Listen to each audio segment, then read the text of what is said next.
you know, the Pope Francis caused quite a stir recently with his encyclical on the environment and climate change and global warming.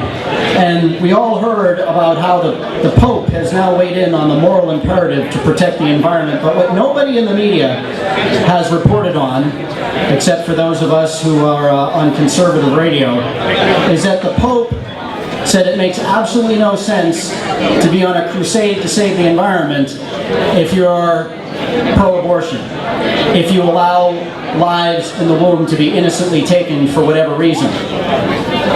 And so the Right to Life movement remains a cornerstone of what it means to be a conservative, because after all, every life is an individual life, whether it's born or not, and every life remains an independent life that should enjoy the protections of the Constitution. And to speak for a couple minutes to us about their efforts here in the state of New Hampshire is Kurt Wuelper, Representative Kurt Wuelper, hooray for that, from the Right to Life organization here in New Hampshire.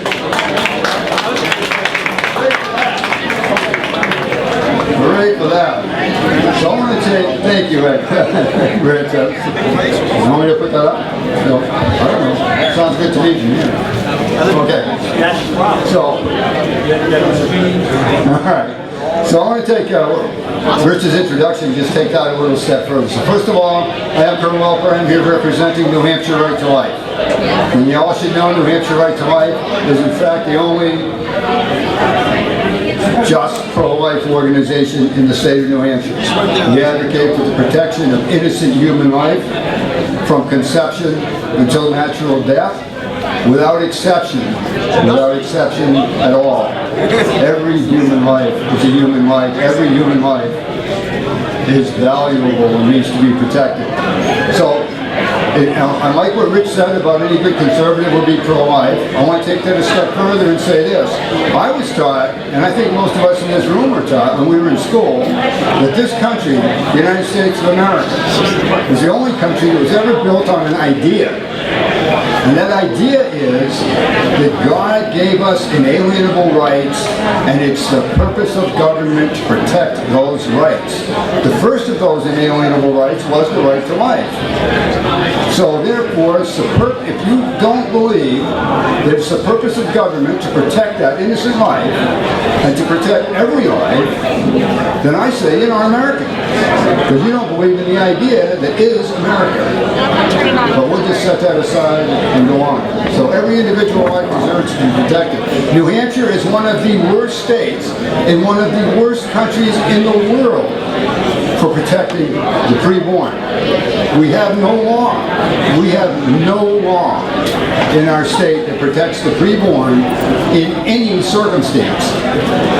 We have been trying for almost 2 decades to get a fetal homicide bill through the House and Senate signed by the governor. In 2009, the Supreme Court of the state of New Hampshire had to overturn a manslaughter conviction for a drunk driver who killed a preborn baby and the mother. They said if you are as upset by this decision as we are, the legislator ought to fix the law. But we haven't been able to get it done. This year we had 2 bills on that. One of them, Senate Bill 40, was really a gross misapplication of anything and has gone its way into the dustbin of history. The other, House Bill 560, passed through the House, and just sits in the Senate awaiting Senate action. The Senate Act won't take action because all 10 Democrats and 2 Republicans will not support the fetal homicide bill that would protect the preborn from 8 weeks old until birth. It's a travesty, and we need to fix it. So one of the things that New Hampshire Right to Life is working on is trying to influence a couple senators to support this legislation and then to get the governor to sign it.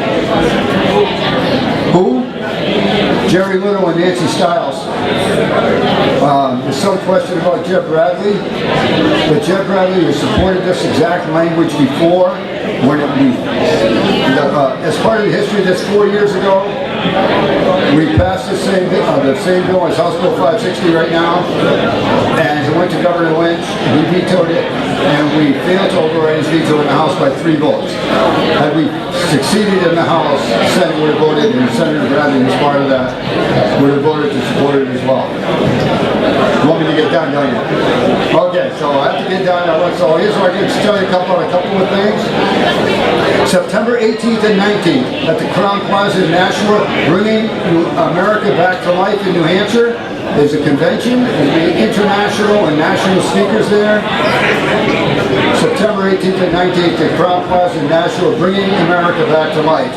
You'll just have to go on the web and find out about those things, or come to the New Hampshire Right to Life webpage at HRTL and HRTL.org, or find us on Facebook. We're there as well, and you can find out about these events. You can also sign up to get information about whatever is going on in pro-life in New Hampshire, from prayer vigils to political activity to whatever. And on October 8th, we're having a banquet. And again, you'll find those details in the same places. So I encourage you to come over to the table, sign up, get information from New Hampshire Right to Life, and support the Right to Life. Thank you, Rich. Thank you, Kurt.